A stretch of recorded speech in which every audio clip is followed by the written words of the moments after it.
I packed a lifetime's worth of things and vanished without a trace after my son slapped me in front of 300 guests at his wedding. My own family took his side.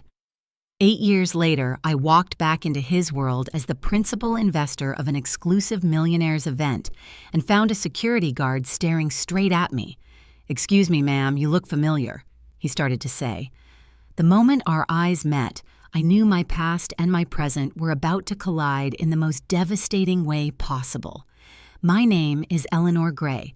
I'm 63 years old, and this is the story of how a single night destroyed everything I'd built over 35 years, and how silence became my most potent revenge. But to understand why I disappeared, you need to know who I was before I became a ghost.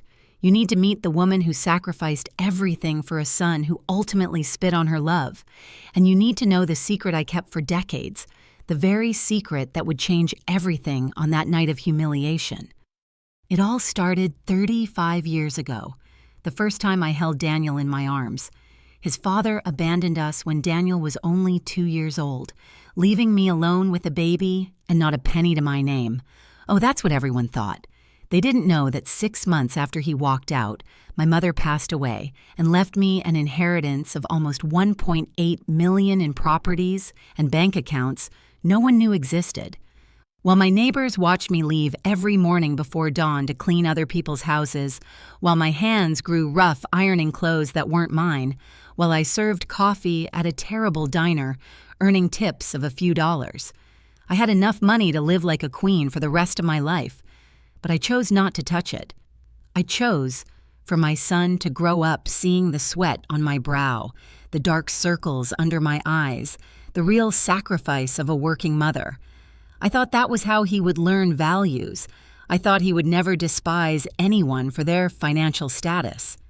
I thought that hard work would engrave in his soul the difference between having and being. How stupid I was.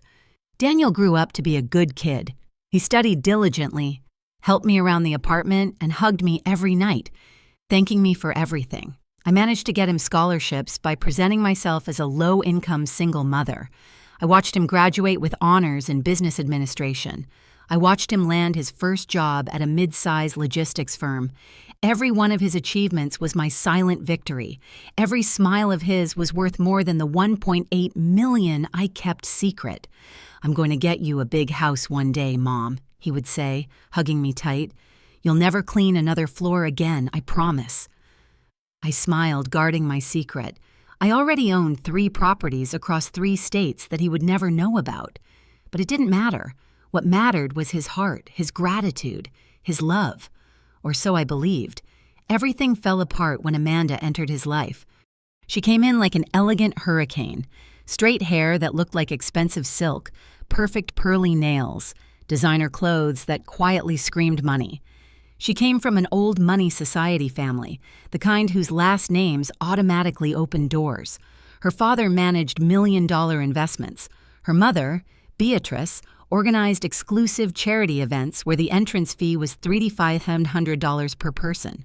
The first time Daniel introduced her to me, I wore my best outfit, a modest beige-colored suit I'd bought at a secondhand boutique, clean and meticulously ironed. Amanda arrived in an ivory dress that probably cost more than my 6-month salary, or so she thought. "Hello, Mrs. Gray," she said, barely extending her fingertips as if my poverty was contagious. "Daniel has told me so much about you." Her smile didn't reach her eyes.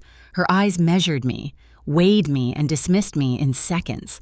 I shook her hand firmly, looking her straight in the eye. "It's great to meet you, Amanda. I hope you take good care of my son." She let out a brief crystal laugh. "Oh, don't worry. In my family, we know how to take care of what's ours." "What's ours?" As if Daniel were an acquisition. As if I were a nuisance from the past that had to be tolerated. I should have seen the red flags waving right in front of me. I should have protected my son from that woman. But I was so happy to see him in love that I ignored my instinct. The following months were a painful transformation. Daniel started to change. He frequented private clubs, dinners at restaurants where the cheapest dish cost $180, and parties in mansions with gardens lit by lights that looked like crystal fireflies. Every time I called him, he was busy. Every time I visited, he was leaving for some social engagement. And when I finally saw him, there was something new in his gaze and discomfort, a shame he didn't dare to name, but which I could read perfectly. He was ashamed of me, of my simple clothes, of my working hands, of my small apartment in a neighborhood where people hung laundry on their balconies. One day, he told me that he and Amanda were getting married. He hugged me, but the hug was different, shorter, less warm. "You're going to be in the front row, Mom. It's your day too." A lie. It wasn't my day. It wasn't even my son anymore. The wedding was planned over 6 months. Beatrice and Amanda controlled every detail, like generals preparing for battle. I wasn't invited to any meetings. When I asked, Daniel told me everything was under control, that I only needed to show up on the specified day. I obeyed because I still trusted him. I bought a cream-colored dress at a modest boutique, nothing flashy, something dignified for the groom's mother. I kept it in my closet for weeks, ironing it, imagining that special moment. 3 weeks before the wedding, Beatrice called me. Her voice was poisoned. "Honey, Eleanor, dear, I need to discuss a delicate matter with you. Tell me, Beatrice, I'm here to help with whatever you need. You see, the wedding is going to be very exclusive. 300 guests from a certain social level, important people. Do you understand what I mean?" It wasn't a question. It was a warning. I understand. Daniel told me it would be a big celebration. There was an awkward silence. Then her voice became colder. "What I'm trying to say, Eleanor, is that perhaps it would be better if you kept a low profile during the event. To avoid uncomfortable situations. People in our circle can be very observant." I swallowed hard. "Keep a low profile." "Well, perhaps you could sit in the back during the ceremony, and at the reception there's a table next to the kitchen that would be perfect for you, away from the main guests. Less pressure for you, you understand?" I understood perfectly. They were hiding me. They were turning me into the embarrassment that needed to be concealed in the shadows. "I'll be wherever my son needs me to be," I replied with a firm voice, and I hung up. I didn't sleep that night. For the first time in 35 years, I doubted everything. I doubted my sacrifice. I doubted my decisions. I doubted the love I thought I had planted in my son's heart. But I never imagined what was still to come. The night before the wedding, I couldn't sleep. I sat in my small apartment staring at that cream-colored dress hanging on the closet door. And for the first time in decades, I felt that everything had been in vain. 35 years of cleaning, ironing, sweating, smiling through exhaustion. And for what? So that my own son would allow me to be hidden like a dirty rag. I thought about canceling, thought about not going. But a part of me, that foolish part that still believed in miracles, thought that maybe Daniel would react, that maybe seeing me there would remind him who raised him, who sacrificed everything for him. How naive I was until the last moment. The morning of the wedding, I woke up at 5:00 a.m. I bathed carefully and styled my hair into a simple but elegant bun. I applied light makeup, just a touch of color on my lips and cheeks. I wanted to look nice without seeming like I was competing with anyone. I put on the cream-colored dress, some modest, low-heeled taupe shoes I'd polished until they shone, and a small pearl necklace that had belonged to my mother. The same pearls that were worth $9,500, but which everyone would assume were fake costume jewelry. I looked in the mirror and saw a dignified woman, a woman who had worked hard all her life, a woman who deserved respect. I took a cab to the ceremony location. It was a private estate garden outside the city, one of those places only rented for high society events. The entrance was decorated with arches of white and champagne-colored flowers. There was an army of staff dressed in black arranging chairs, testing microphones, and placing centerpieces that probably cost more than my monthly rent. When I arrived, a coordinator with a tablet in hand immediately intercepted me. She wore a pearl gray pantsuit and a frozen professional smile. "You must be the groom's mother," she said, checking her list. "Eleanor, correct?" "Yes, that's me." "Perfect. Come with me, please. I'll show you to your spot." She led me down a side path away from the main entrance where guests were starting to arrive in luxury cars. We passed tables decorated with ivory linens and spectacular floral arrangements. We walked past the VIP area, which had gold chairs with velvet cushions, and kept going until we reached an area near the kitchen. There was a small table almost hidden behind some decorative plants, 2 folding chairs, a plain white tablecloth, no flowers, no candles, nothing. "You'll be comfortable here," the coordinator said without looking me in the eye. "Less noise, fewer people. We thought you'd prefer something quieter." I stood staring at that forgotten table and felt something break inside me, but I said nothing. I nodded, sat down, and waited. The guests began to arrive. Women in designer dresses, jewelry sparkling in the sun, elegant hats, men in suits that easily cost $300 to $500, Swiss watches on their wrists, Italian leather shoes. They all laughed, hugged, and greeted each other with those air kisses that rich people give without actually touching. From my hidden table, I watched. No one greeted me. No one even looked at me. I was invisible, a ghost at my own son's wedding. The ceremony began with live violin music. Amanda appeared like a vision in white. Her dress had a train about 10 feet long and was covered in crystals that captured every ray of light. She walked arm in arm with her father, a robust man with gray hair and a stern expression. Beatrice, her mother, cried delicately into a silk handkerchief, seated in the front row under a champagne-colored parasol.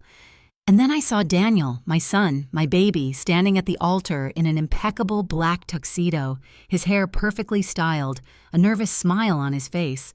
He looked so handsome, so different from the child who used to hug me tight after nightmares. I searched for his gaze. I wanted him to see me.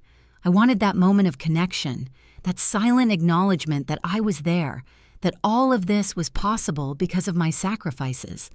But Daniel never turned toward where I was sitting. His eyes remained fixed on Amanda as she walked toward him, as if I didn't exist, as if I had never existed. The ceremony was perfect. Vows written by some hired poet, white gold rings with diamonds, a cinematic kiss while the guests applauded. Everything was beautiful. Everything was fake. After the ceremony, everyone moved to the reception area. There was a huge tent decorated like a fairy tale palace. Crystal chandeliers hung from the ceiling. The tables were covered with ivory linens and fine porcelain dinnerware. Each setting had 3 different glasses, 3 pieces of silverware on each side of the plate. In the center were towers of white and peach-colored flowers nearly 3 feet high. I sat at my hidden table. A young waiter approached and served me water. Not wine, not champagne, just water in a plain glass. "Excuse me," I said, "could I have a glass of wine, please?" He looked nervously toward the kitchen. Let me check with my supervisor, ma'am." He never returned. The party began with speeches. Amanda's father spoke about the couple's brilliant future. Beatrice cried again as she talked about how Amanda had found the perfect man. Daniel's friends told funny anecdotes from college, from trips, from moments I never knew about because they happened in that world I didn't belong to. No one mentioned my name. No one spoke of the mother who raised Daniel alone. No one thanked me for 35 years of sacrifice. I was forgotten furniture in a corner. Dinner was served, shrimp appetizer with mango salsa, filet mignon main course with herb crust and truffled mashed potatoes, chocolate mousse dessert with edible gold. While the guests ate and laughed, I was brought a simple dish of chicken and rice, as if I were staff, as if I didn't deserve the same food as everyone else. I ate in silence, every bite bitter in my throat. Then the dancing began. Daniel and Amanda opened the floor with a practiced waltz. They moved with elegance, synchronized, perfect. The guests surrounded them, applauding. The lights dimmed. Everything was magical. After the waltz, Amanda danced with her father. Daniel was supposed to dance with his mother. It was tradition. But minutes passed and no one came for me. Daniel was now dancing with Beatrice, then with Amanda's grandmother, then with the aunts, but not with me. I stayed seated at my hidden table, watching my son dance with all the important women in his new life, while I remained invisible behind the decorative plants. Then I decided to get up. I wasn't going to stay hidden 1 minute longer. I walked toward the dance floor, pushing my way through the guests. Some looked at me with curiosity, others with disdain. But I kept walking until I reached Daniel. He was chatting with a group of friends, a glass of champagne in hand, laughing at some joke I didn't hear. "Daniel?" I called softly. He turned around. His face changed immediately. The smile vanished. His eyes hardened. "Mom, what are you doing here?" "Here?" As if I were an intruder. As if I had no right to be at my own son's wedding. "I thought maybe we could dance," I said, trying to smile. "It's tradition for the groom to dance with his mother." Daniel's friends went silent. I could feel their eyes evaluating me, measuring my simple dress, my modest shoes, my hair without the touch of a professional stylist.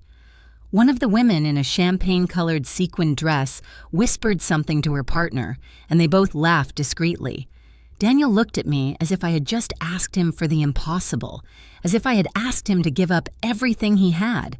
"Mom, now isn't a good time. I'm with my friends."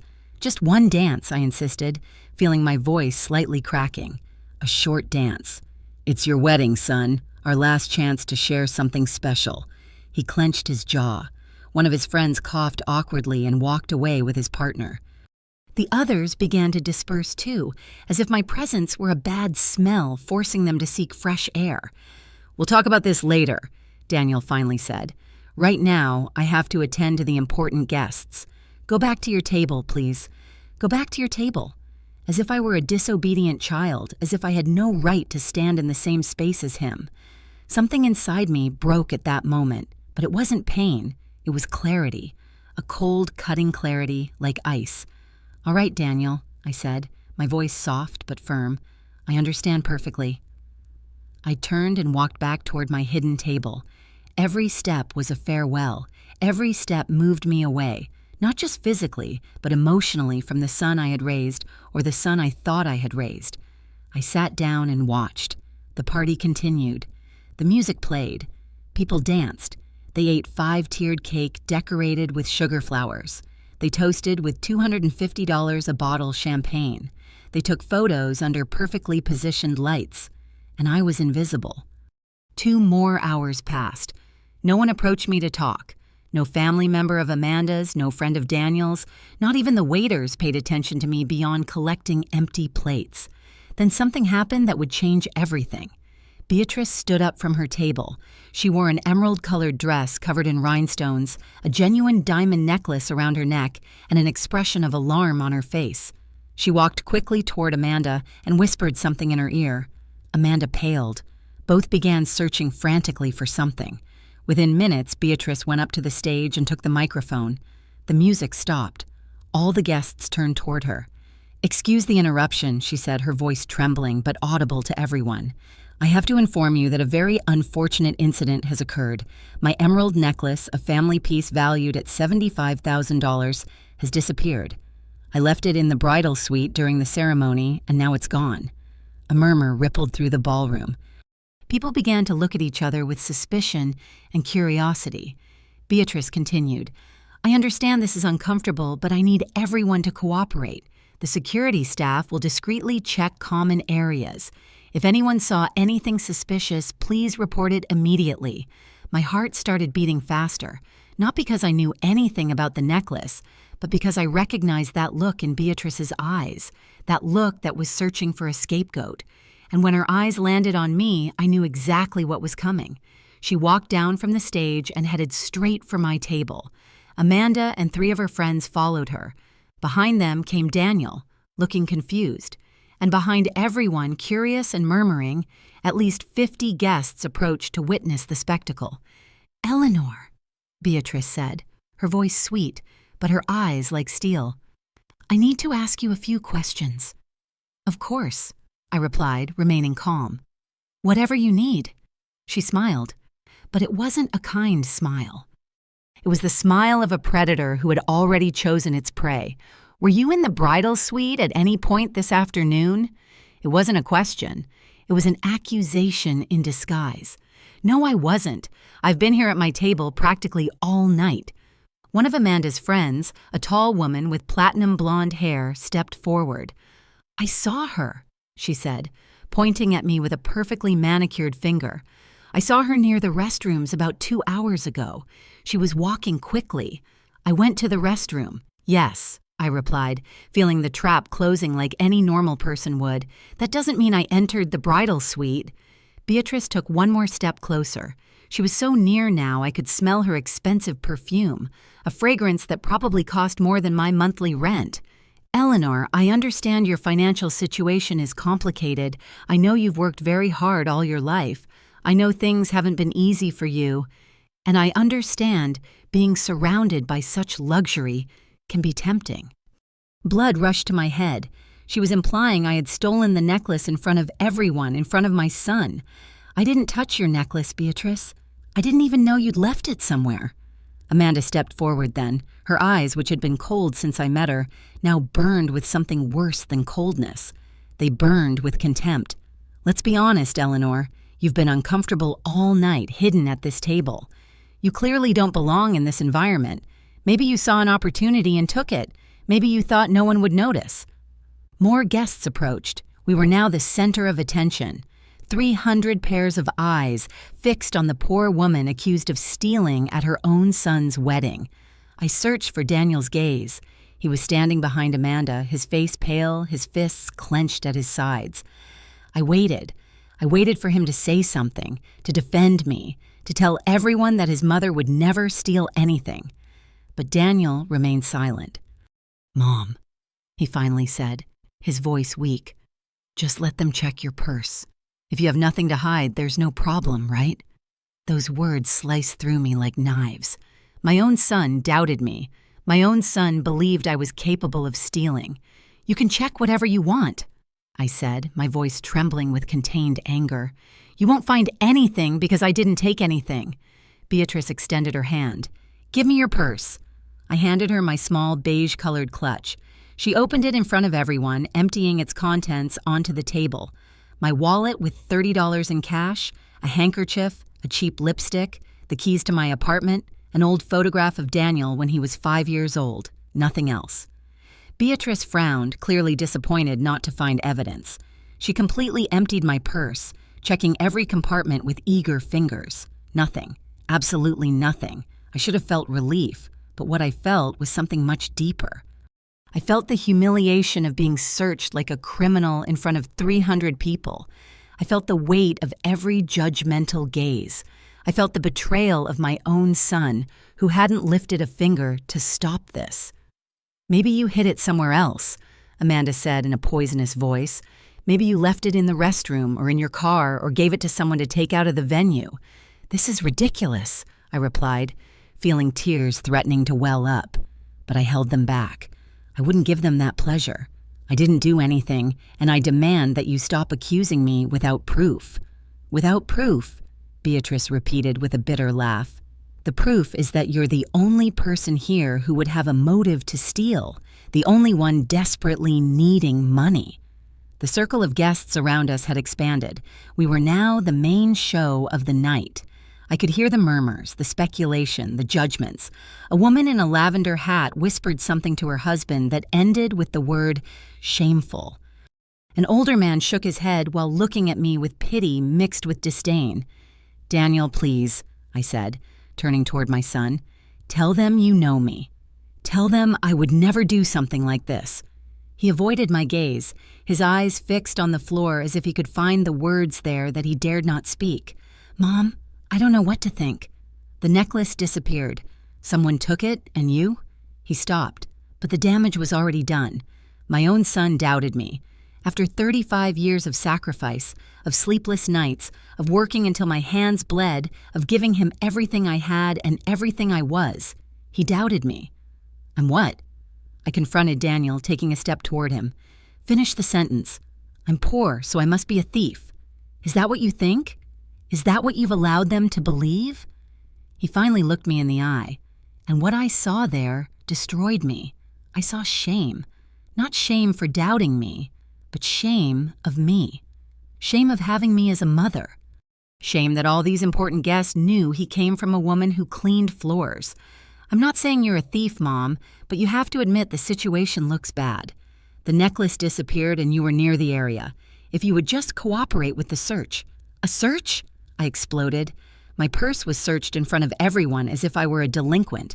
"What else do you want me to do, Daniel? Do you want me to strip here in front of your rich friends to prove I have nothing hidden? The silence that followed was deafening. Everyone stared at me with expressions ranging from shock to disgust. Beatrice seized the moment. If you have nothing to hide, then you won't mind if we call the police. They can conduct a more thorough search, check your car, your clothes, maybe even your house. My house? The idea that these people would invade the only space that was truly mine filled me with a fury I didn't know I possessed. You're not checking anything, I said, my voice louder than intended. I am not a thief, and I will not allow you to treat me as such just because I don't have the same money as you. Amanda let out a cruel laugh. Ah, so it's about the money. You finally admit it. You're resentful. Resentful because Daniel married someone with a better standing. Resentful because you're no longer the center of his world. Her words were like whips, but there was a twisted truth in them that hurt even more. It wasn't that I was resentful about the money. I was shattered because my son had chosen this false world over the real love I had given him. It has nothing to do with money, I replied, trying to maintain my composure. It has to do with respect, with dignity, with remembering where you came from and who brought you here.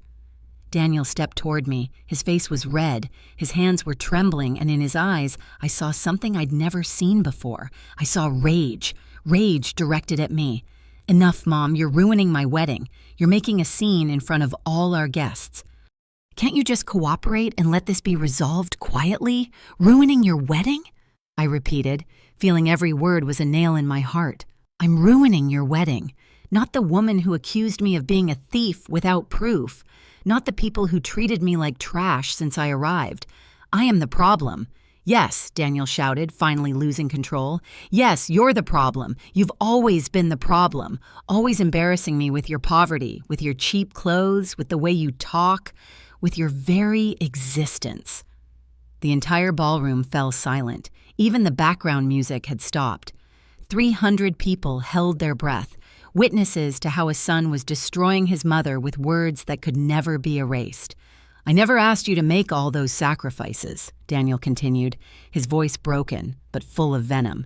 I never asked you to work cleaning houses. I never asked you to live like you were poor. You did it because you wanted to, because you enjoyed being the martyr, the poor, suffering mother, and now you want me to carry that guilt forever. Every word was a stab, but the worst was still to come. I wished 1,000 times that my father hadn't left us, not because I needed him, but because then maybe you would have had someone else to cling to, someone else to suffocate with your pathetic love. The tears finally burst from my eyes. I couldn't hold them back anymore, but they weren't tears of sadness. They were tears of awakening, of finally seeing with total clarity who my son really was. Daniel, I whispered, you don't know what you're saying. I know exactly what I'm saying, he replied. I'm saying I'm tired of you, tired of your expectations, tired of your constant need for validation, tired of feeling like I owe you something just because you decided to be a single mother. Amanda put a hand on his shoulder, encouraging him to continue. Beatrice smiled subtly. They were enjoying this. They were enjoying seeing me destroyed. And if you want to know the truth, Daniel continued, moving closer, if you really took that necklace, I honestly wouldn't be surprised because you've always been like this.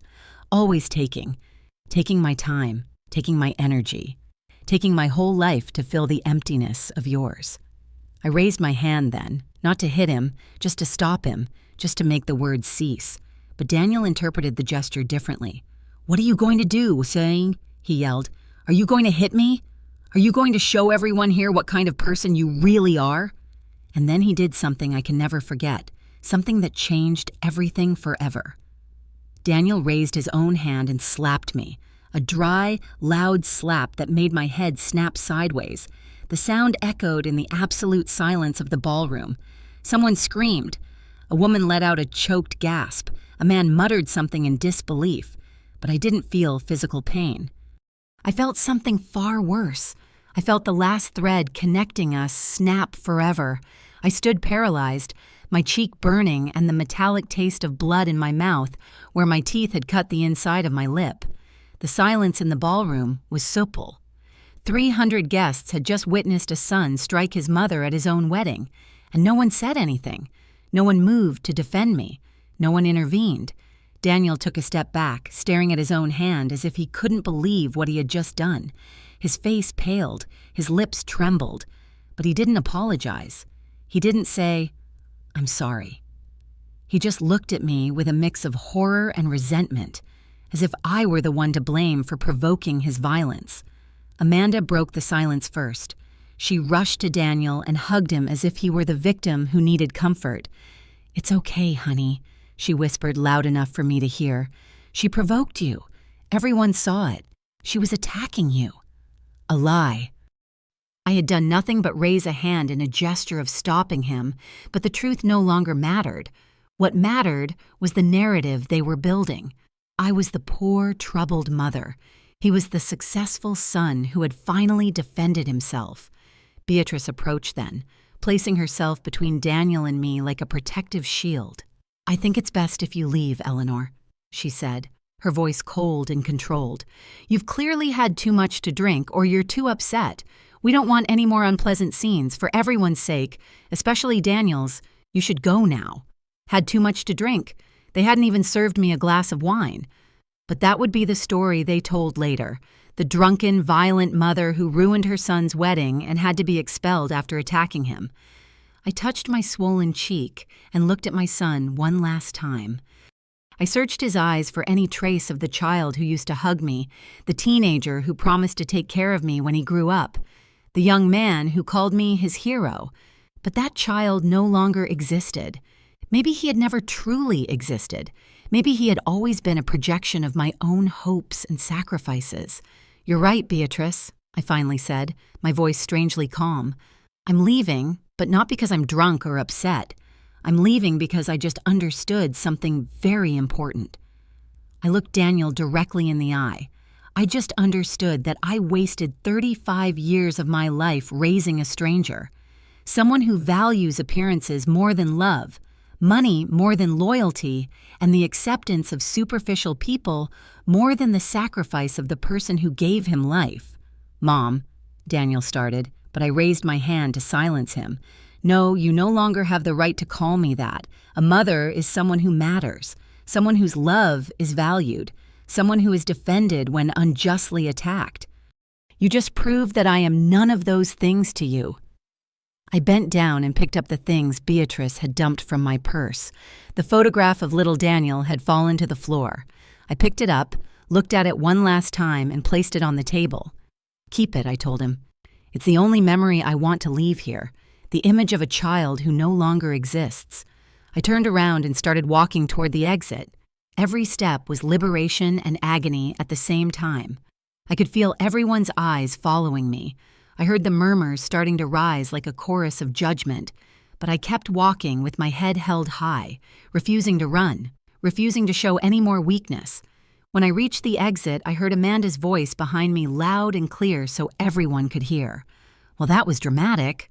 Poor Daniel. Some kids just aren't lucky with the families they're stuck with. There was laughter. Nervous, uncomfortable laughter, but laughter nonetheless. And that was the last thing I heard before stepping out of that nightmare garden.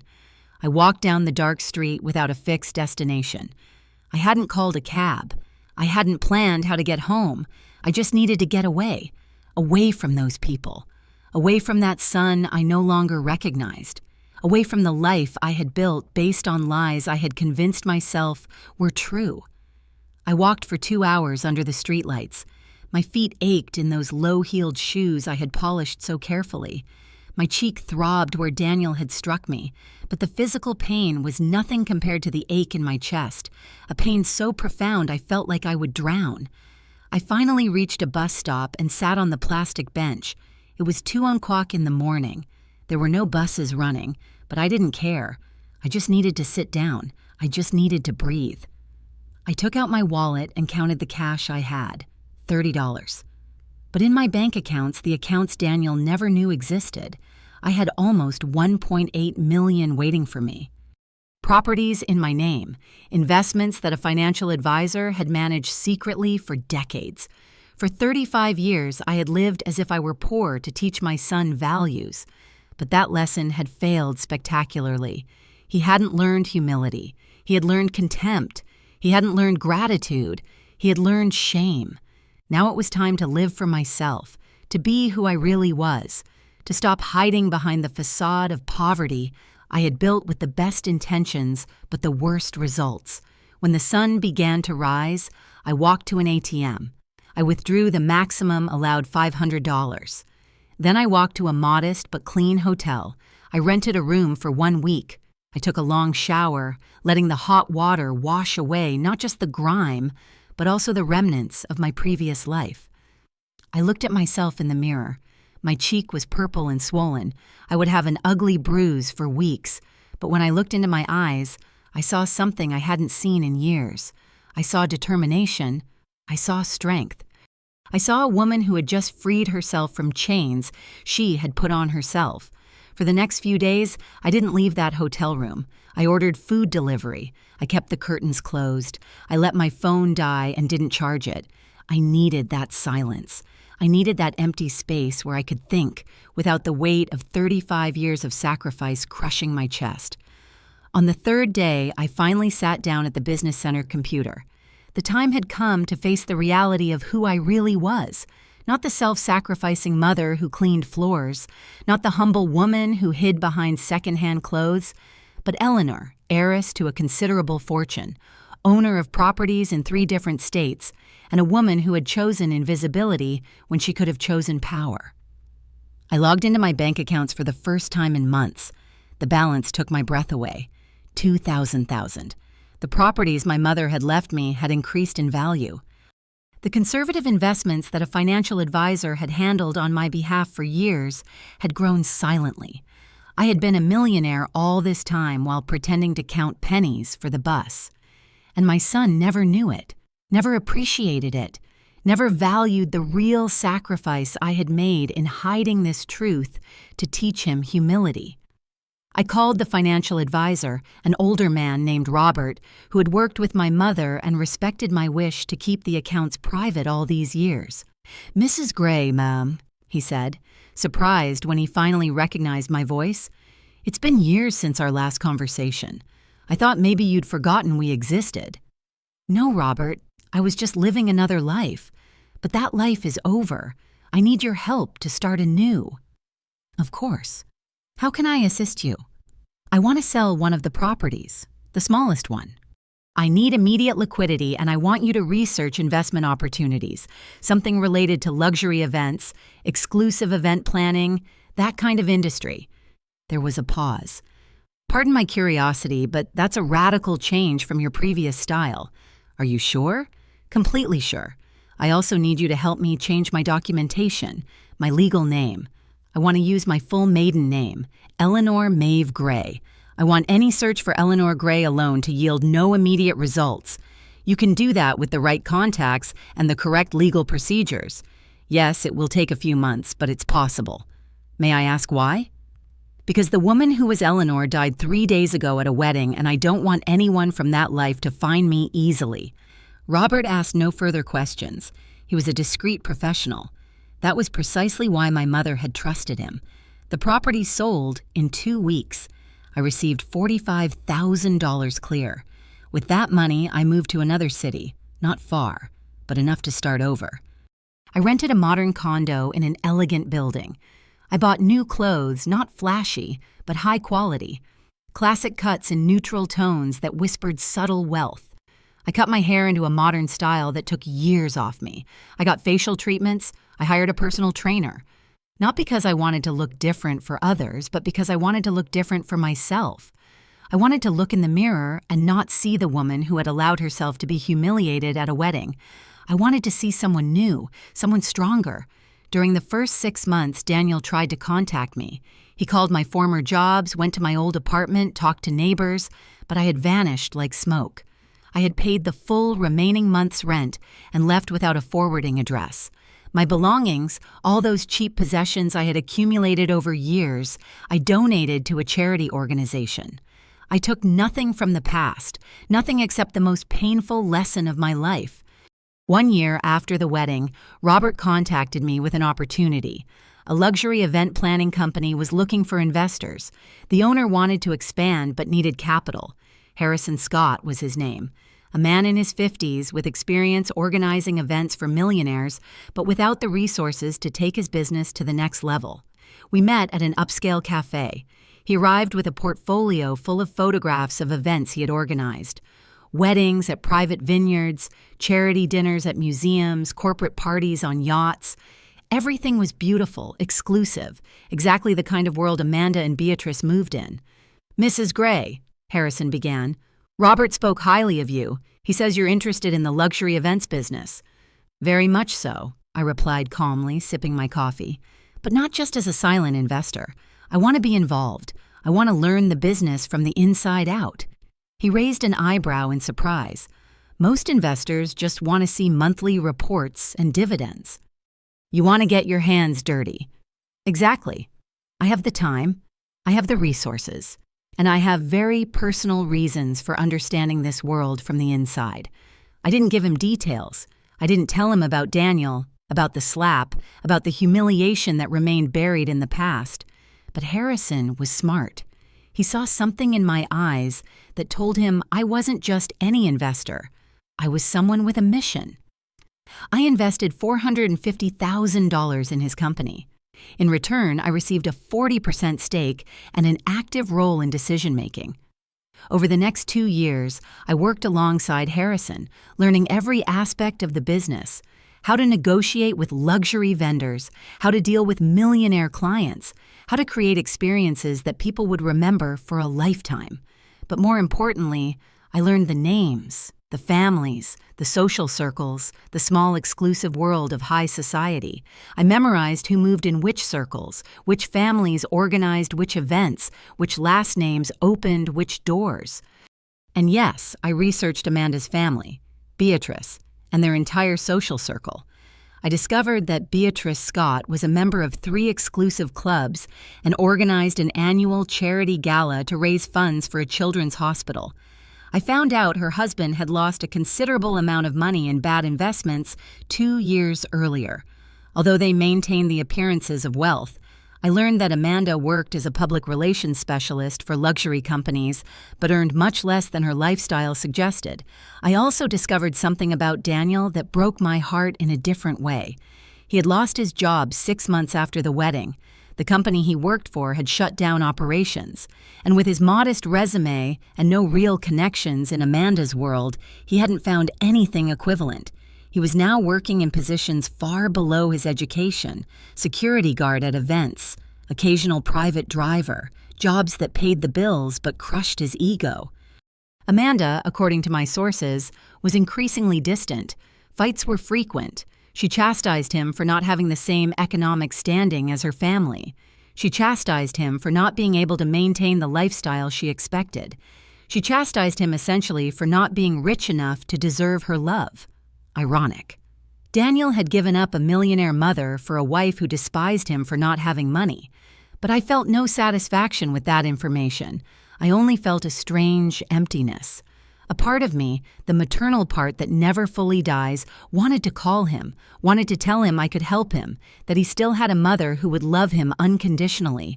But the other part, the part that remembered the slap, the accusations, the humiliation in front of 300 people, that part held me firm in my silence. The years passed like pages of a book. I had finally started writing for myself. 3 years, 5 years, 7 years. Each one transformed me a little more. Harrison's company, which was now my company too, grew to become one of the most prestigious in luxury event organization. Our name, Apex Events, was synonymous with elegance, exclusivity, and absolute perfection.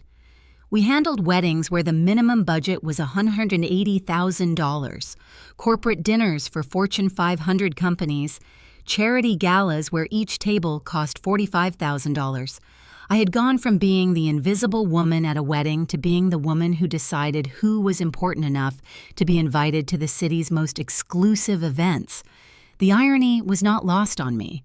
Over time, my participation in the company increased. Harrison, now in his late 50s, began talking about retirement. He offered to sell me his share of the company. We negotiated for months and finally reached an agreement. I would become the majority owner with a 75% stake. He would retain 25% and work as a consultant, but the real control would be mine. I invested additional capital in the transaction and the expansion. We opened a second office on the West Coast. We hired the best event planners in the country. We formed strategic alliances with five-star hotels, exclusive vineyards, and historic mansions available only for private events. I, the woman who had cleaned floors for years, now decided who could access the most coveted spaces in the world of luxury. But I never lost sight of my true objective. I never forgot why I had entered this world. Every event I organized, every new client I attended to, every connection I made was one step closer to the moment I knew would eventually come. The moment when my past and my present would collide. That moment arrived in the 8th year. I received a call from a potential client, a woman named Olivia Carter, director of a foundation for children with chronic illnesses, was organizing an exclusive charity gala. Only 200 guests, the wealthiest, most influential, most powerful. The goal was to raise $5 million in a single night. "I need the best," Olivia said during our first meeting. "This event must be impeccable. The guests are people who have seen everything, attended everything. I need to surprise them. I need them to open their wallets generously." "What is your budget for the organization?" I asked, taking notes on my tablet. $90,000 for the event production, but that doesn't include the space. I'm still looking for the perfect location. I smiled. "I have exactly the place. A historic mansion on the hill, spectacular gardens, a panoramic view of the city. It has only hosted 3 events in the last 5 years because the owners are extremely selective. But I have an excellent relationship with them. I can secure the space." Olivia leaned forward, interested. "How much would it cost?" $3,500 just for the night's rental, but trust me, it's worth every penny. Your guests will never have been there. It will be truly exclusive." She didn't hesitate for a second. "Done. You have the contract, Mrs. Gray." Over the following weeks, I immersed myself in every detail of the gala. The theme would be timeless elegance decor in champagne, gold and pearl white tones, centerpieces with imported orchids, a 7-course dinner prepared by a 2-Michelin star chef, live music from a symphony orchestra, a lighting system that would transform the gardens into a dreamscape. I also reviewed the guest list. Olivia sent it to me so I could coordinate the personalized invitations. When I opened the Excel file and started reading the names, my heart stopped. Row 42, Beatrice Scott. There she was, the woman who had accused me of being a thief, the woman who had orchestrated my humiliation on the guest list for the year's most exclusive event, an event I was organizing. I took a deep breath. After 8 years, the universe was giving me exactly what I had been waiting for without even knowing it. An opportunity not for revenge, because revenge was vulgar, and I was no longer that woman, but an opportunity to show that woman who the person she had despised had really been. I continued reading the list. I didn't find Amanda's name, nor Daniel's, only Beatrice and her husband. It made sense. They were the ones with the real social connections. Amanda and Daniel, according to my information, no longer even moved in those circles. Their marriage had deteriorated so much that they barely attended family events together. The day of the gala arrived after 8 weeks of obsessive preparation. Everything had to be perfect, not because I wanted to impress Beatrice specifically, but because my reputation depended on perfection in every event. But I won't deny that there was a special savor in knowing she would be there. I arrived at the mansion 6 hours before the event. My team of 20 people was already working. Florists placed the orchids. Lighting technicians ran tests. Waiters practiced coordinated service. The chef supervised every detail in the temporary kitchen we had set up. I wore a floor-length champagne-colored dress, an elegant cut that had cost $7,500. My hair was pulled back in a sophisticated bun. I wore the diamond earrings I had bought for myself the year before, designer shoes, a delicate Swiss watch on my wrist. I looked exactly like what I was, a successful, powerful, elegant woman. Nothing remained of the Eleanor who wore secondhand clothes. At 6 p.m., the guests began to arrive. Luxury cars lined the entrance. Drivers opened doors. Men in tuxedos and women in haute couture gowns walked down the carpet we had laid from the parking lot to the main entrance. I stood at the door with Olivia, personally greeting every guest. It was part of my role as the principal organizer. I wanted to ensure that every detail of the experience was impeccable from the moment they set foot on the property. And then I saw her. Beatrice Scott stepped out of a black Mercedes. She wore an appropriately emerald-colored dress covered in rhinestones. Her hair, now grayer than before, was styled in perfect waves. She wore the same diamond necklace I remembered from the wedding. Her husband, a completely gray-haired man now, accompanied her with a bored expression. She walked toward the entrance with that confidence that only old money provides. Her eyes evaluated everything: the decor, the lighting, the other guests, looking for flaws, looking for reasons to criticize. When she stood in front of me, her eyes passed over my face without any recognition. Of course, she didn't recognize me. 8 years had passed. I was a completely different version of myself, and she probably hadn't even thought about me since that night. I had been so insignificant in her world that my face had completely faded from her memory. "Good evening," I said with a professional smile. "Welcome, I'm Eleanor Gray, the principal event organizer." I extended my hand. She shook it briefly with the same weak grasp I remembered from years ago. "The venue is lovely," she said in an evaluative tone. "Olivia spoke highly of your services. I'm pleased to hear that. I hope the evening exceeds your expectations." She nodded and moved on without giving me a second glance. Her husband hadn't even spoken. I remained in my place, smiling, greeting the next guest, behaving with the absolute professionalism I had cultivated for years. But something inside me had changed. Seeing her there, not recognizing me, not even remembering the pain she had caused me, filled me with a cold clarity. This woman had been so cruel to me because to her I wasn't a real person.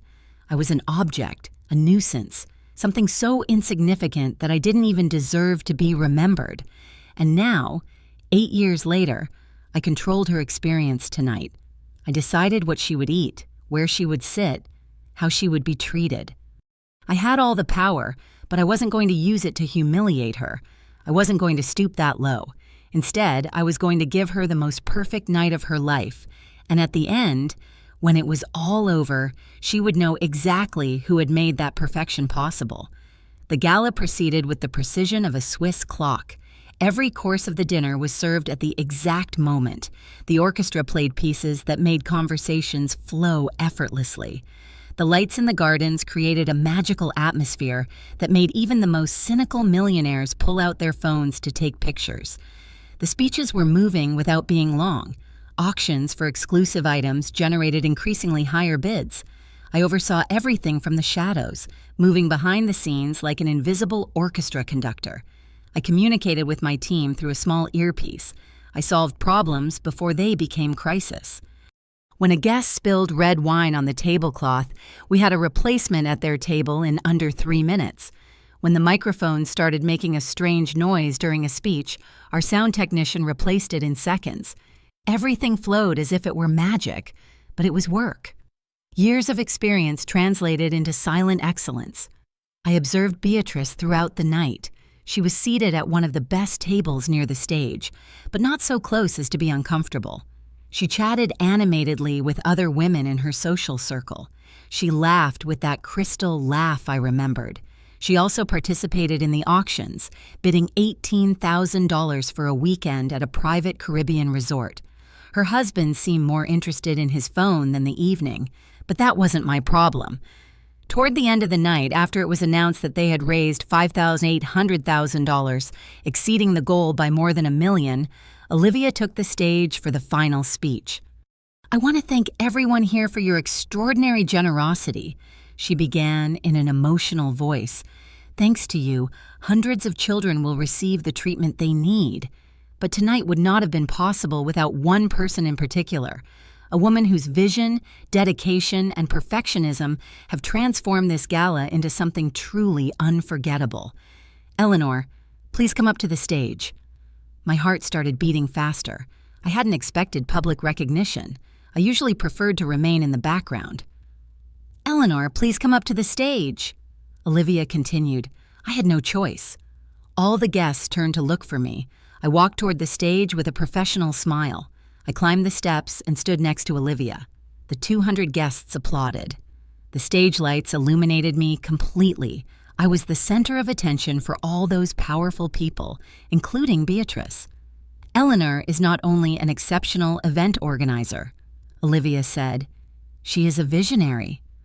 When I told her about this gala, she immediately understood the importance of the cause. In fact, in addition to her impeccable work, Eleanor has made a personal donation of $90,000 to our foundation. More applause. Some guests stood up. It was true. I had made that donation the previous week, not for publicity. I had done it because I finally had the resources to help others, and those sick children were not to blame for my personal problems. From the stage, I could clearly see Beatrice. Her face showed surprise. She was starting to study me more intently. There was something in her eyes, a spark of recognition that hadn't quite fully formed. I was an elegant stranger, but there was something in my face, in my gestures that felt vaguely familiar to her. "Thank you, Olivia," I said, taking the microphone. "It has been an honor to work on this event." Seeing so much generosity gathered in one place reminds me that while money can divide people, it can also unite them when used for the right purpose.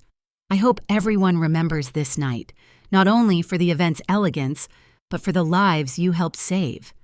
I stepped down from the stage to applause. Several guests approached to congratulate me, gave me business cards, asked about future events, treating me with the respect only given to someone they consider an equal. And then Beatrice approached. "Mrs. Gray," she said, her smile now looking less confident. "The event has been extraordinary, truly extraordinary. Thank you, Beatrice. I'm glad you enjoyed it." She looked at me more intensely now. Her eyes scanned my face, searching for something. "Forgive my boldness, but your face looks incredibly familiar. Have we met before?" "Perhaps at another event." "Perhaps," I replied in a neutral tone. "I attend many events in my line of work." "No, it's not that," she insisted, frowning. "It's something more personal. Your voice, too. There's something."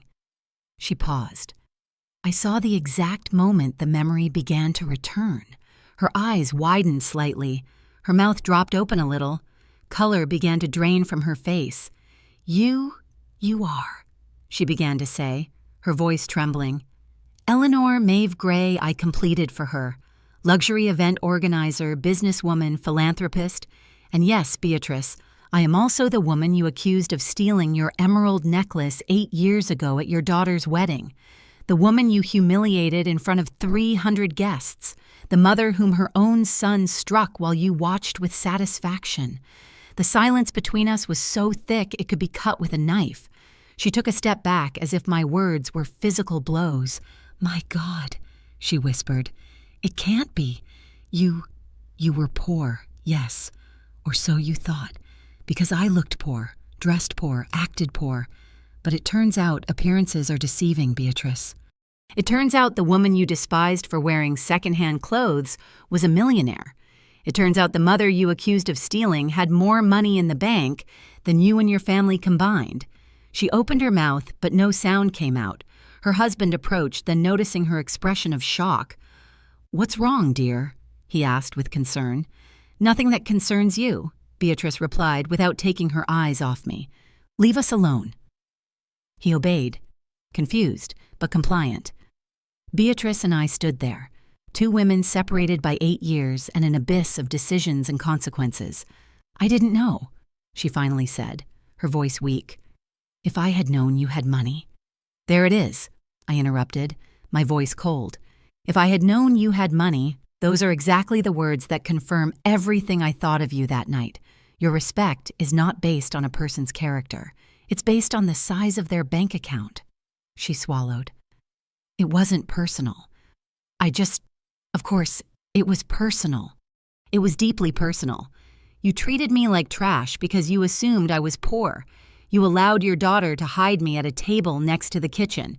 You accused me of stealing without any proof, and then you watched my son strike me and said nothing. Worse still, you were glad because to you, I wasn't a person.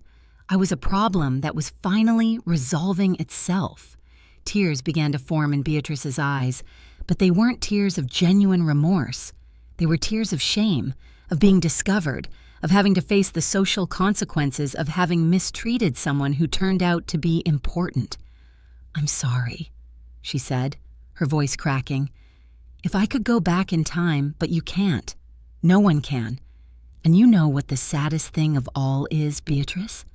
That your apology isn't even for treating me badly. Your apology is for making the mistake of treating someone with money badly.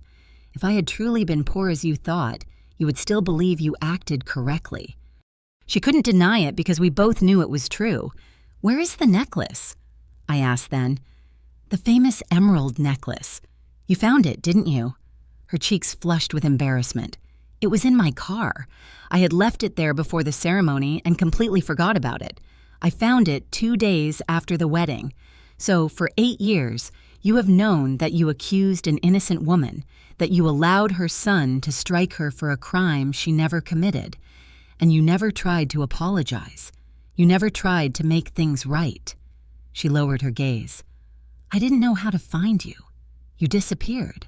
A lie. You could have found me if you had truly wanted to, but you didn't because you didn't care. I was nobody to you, just collateral damage in your perfect world." "What are you going to do now?"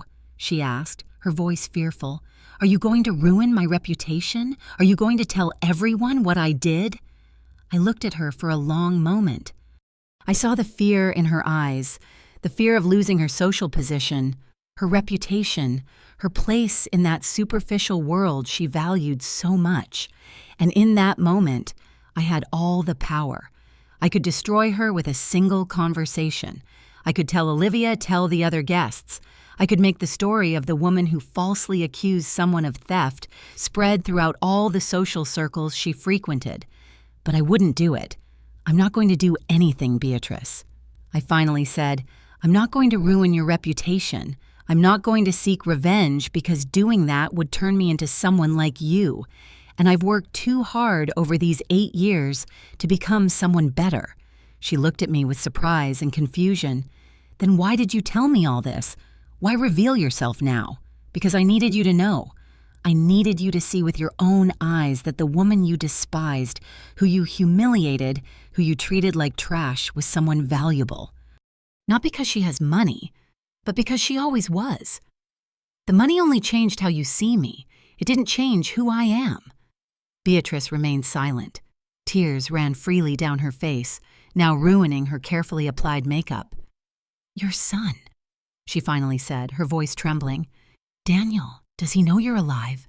Does he know where you are?" "No, and I don't want you to tell him, but he has been looking for you. Amanda left him 4 years ago. He lost everything, his job, his marriage, his pride. He works in temporary jobs. The last time I saw him a few months ago, he was working as a security guard at events. He asked me if I knew anything about you. He was desperate. Hearing that should have moved me. I should have felt that maternal pang of wanting to rescue my son from his suffering. But what I felt was something more complex. I felt pity, yes, but I also felt the firmness of knowing that some decisions have permanent consequences. Daniel made his choice that night. I said, my voice even. He chose the world that Amanda and you represented. He chose appearances over real love. He chose to strike his mother instead of defending her. And now he lives with the consequences of that choice. I cannot save him from that. I shouldn't even try." "But you're his mother," Beatrice insisted. He was confused. He was young. He made a terrible mistake. It wasn't a mistake. It was a revelation. It showed me who he really was. And it also freed me. It freed me from living a lie, from sacrificing myself for someone who didn't value that sacrifice. For 35 years, I lived for him. Now I live for myself. And I'm finally happy. Beatrice looked at me with an expression I couldn't fully decipher. There was admiration mixed with envy, sadness mixed with regret. "I wish I could be like you," she said softly. "I wish I had the courage to live on my own terms." "It's never too late to start," I replied, "but it requires more than courage. It requires being willing to let go of the things you thought defined you: status, appearances, the approval of others. I only achieved it because all of that was violently taken from me. You still have the option to let go by choice." She nodded slowly, as if considering my words for the first time in her life. "I'm going to go now," I told her. "I have to supervise the final details of the event, but before I leave, I need you to understand something very clearly. If you tell Daniel that you saw me, if you give him any clue about where to find me, you will never hire my services again, and I will ensure that no other luxury event company in this city works with you either. I have those connections now. I have that power." It wasn't an empty threat. It was simply the truth, and she knew it. "I won't say anything," she promised. "You have my word. Your word isn't worth much to me, Beatrice, but I will trust your instinct for self-preservation. Enjoy the rest of the evening." I walked away from her and returned to work. I had final details to supervise, guests to bid farewell to with elegance, a team to coordinate for the teardown that would begin in 2 hours. My personal life could wait. My professionalism, never. The gala ended at midnight. The last guests left satisfied, full of good food, good wine, and the satisfaction of having contributed to a noble cause. Olivia hugged me with tears of gratitude. She promised to recommend me to all her contacts. She told me it had been the best gala they had ever organized. When everyone finally left, I stayed alone in the illuminated gardens. My team was efficiently dismantling everything. I just needed a moment to process everything that had happened. 8 years. It had taken 8 years to reach this moment. 8 years of rebuilding myself from scratch. Of learning to value myself instead of seeking validation in others. Of building a small but respectable empire. Of becoming someone who mattered not for being someone's mother, but for simply being me. And now, after facing Beatrice, after closing that circle, I felt strangely empty. Not satisfied as I had imagined, just empty. Because the truth was that revenge, even the revenge of success, doesn't fill the void left by betrayed love. "Mrs. Gray," one of my coordinators, called to me, "there's someone at the entrance who insists on speaking with you. He says it's personal." My heart stopped. Beatrice had spoken. She had broken her promise within hours. Daniel was here. "Tell him I'm not available," I replied automatically. "I already did, but he says he won't leave until he speaks with you. He says he recognized you during the event. He's one of the security guards we hired for the parking lot." There it was. The moment I had avoided for 8 years. The moment that part of me had been waiting for, and part of me had been dreading in equal measure. "Tell him to wait in the rose garden," I said. "I'll be there in 5 minutes." I needed those 5 minutes to prepare myself to remember who I was now, to fortify the walls I had built around my heart. Because I knew that when I saw Daniel, when I looked into those eyes that had once been my entire reason for existence, something inside me would want to yield, would want to forgive, would want to be a mother again. But I couldn't. I shouldn't. I walked toward the rose garden with slow, deliberate steps. The moon illuminated the path. I could see his silhouette waiting for me. He was no longer the arrogant young man in the expensive tuxedo who had married 8 years ago. He was a 37-year-old man with slumped shoulders, dressed in the gray uniform of a security guard, his face marked by years of regret and struggle. When I stood in front of him, we looked at each other in silence.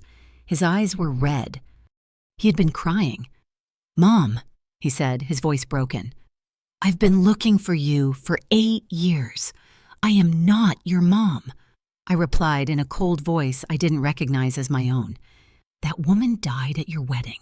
You hit her until she was gone." He flinched as if my words were physical blows.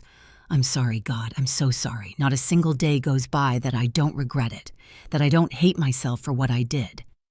"Your regret is yours, Daniel. It is not my place to alleviate it. I just need you to know the truth," he said desperately. "Amanda manipulated me. Her mother pressured me. I was scared of losing everything. I was confused and I was an idiot. But I loved you. I always loved you. I laughed then, a bitter laugh that sounded cruel even to my own ears. You loved me, but not enough to defend me, not enough to believe in me, not enough to choose me when I needed you most. You were right, he said, letting his shoulders drop completely. You were right about everything. I valued the wrong things. I chased a world that never truly wanted me. Amanda left me as soon as I stopped being useful. Her family discarded me like trash. And I lost the only person who loved me unconditionally. Not unconditionally. I corrected him. I had conditions. I expected respect. I expected loyalty. I expected love. And you didn't fulfill any of them. Let me make it up to you, he pleaded, taking a step toward me.